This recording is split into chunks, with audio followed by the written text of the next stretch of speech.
রাজধানীর হাসপাতালগুলোতে বাড়ছে ডেঙ্গু ও করোনা রোগীর সংখ্যা। এর মধ্যে মহাখালী ডিএনসিসি বিশেষায়িত হাসপাতাল থেকে প্রতিদিন সেবা নিচ্ছেন প্রায় ৭৫০ রোগী। হাসপাতালের পরিচালক জানালেন, জুলাই আগস্টে ডেঙ্গু আক্রান্তের সংখ্যা আরও বাড়তে পারে। তবে আতঙ্কিত না হয়ে সচেতনতা বৃদ্ধির পরামর্শ দিয়েছেন তিনি। আব্দুল্লাহ খান মুন্নার রিপোর্ট।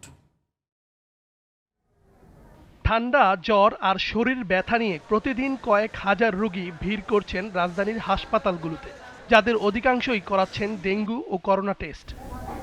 যারা ডেঙ্গুতে আক্রান্ত হচ্ছেন তাদের বেশিরভাগই শিশু ও বৃদ্ধ। আজকে 8 দিন ধরে বাসায় 4 দিন ট্রিটমেন্ট করেছি।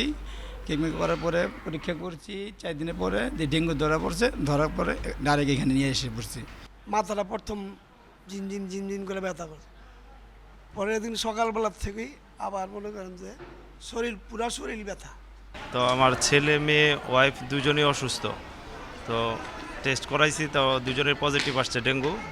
তো তৎক্ষণিক এখানে আসার পরে ভর্তি দেওয়ার পরে এখন পর্যন্ত ভালোই চিকিৎসা দিচ্ছে এখানে। গ্রামে থাকি আমরা, গ্রামের পরিবেশে তো স্বাভাবিক, এরকম পরিবেশটা তো উন্নত না মশার ওষুধ দেওয়া হয় না আমাদের ওখানে। জুলাই আগস্টে ডেঙ্গু আক্রান্তের সংখ্যা আরও বাড়তে পারে বলে জানালেন ডিএনসিসি হাসপাতালের পরিচালক। ডেঙ্গুর কিন্তু 4টা ভেরিয়েন্ট রয়েছে।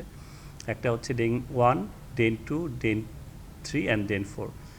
তো যদি এরকম ঘটে থাকে যে গতবার কেউ ডেন 1-এ ইনফেক্টেড ছিল, এবার ডেন 2-তে ইনফেক্টেড হয়েছে বা ডেন 3-তে, তার জন্য কিন্তু সিভিয়ারিটি অনেক বেশি হবে। সেই জন্যে আমাদের এই বছরে কিন্তু সিরিয়াসনেসের সম্ভাবনা বেশি রয়েছে, কারণ আপনারা জানেন যে গতবারও এবং তার আগের বার উল্লেখযোগ্য সংখ্যক মানুষ ডেঙ্গুতে আক্রান্ত হয়েছিল। তারা যদি একটা ভেরিয়েন্টে আক্রান্ত হয়, এবার যদি ডিফারেন্ট ভেরিয়েন্টে আক্রান্ত হয়, তাদের কিন্তু সিভিয়ারিটি বেশি হয়।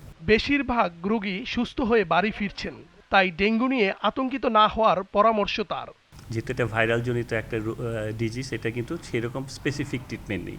এটা ম্যানেজমেন্ট ইজ মোস্ট ইম্পর্টেন্ট। ম্যানেজমেন্টের সবচেয়ে ইম্পর্টেন্ট পার্ট হচ্ছে ফ্লুইড ম্যানেজমেন্ট। এবং আমাদের যদি যারা রোগীরা বাসায় থাকবে, তাদের কিন্তু কয়েকটা নির্দেশনা মেনে চলতে হবে। মশক নিধন কার্যক্রমে ঢিলেঢালা ভাব থাকায় ডেঙ্গু রোগীর সংখ্যা বাড়ছে বলে অভিযোগ স্বজনদের।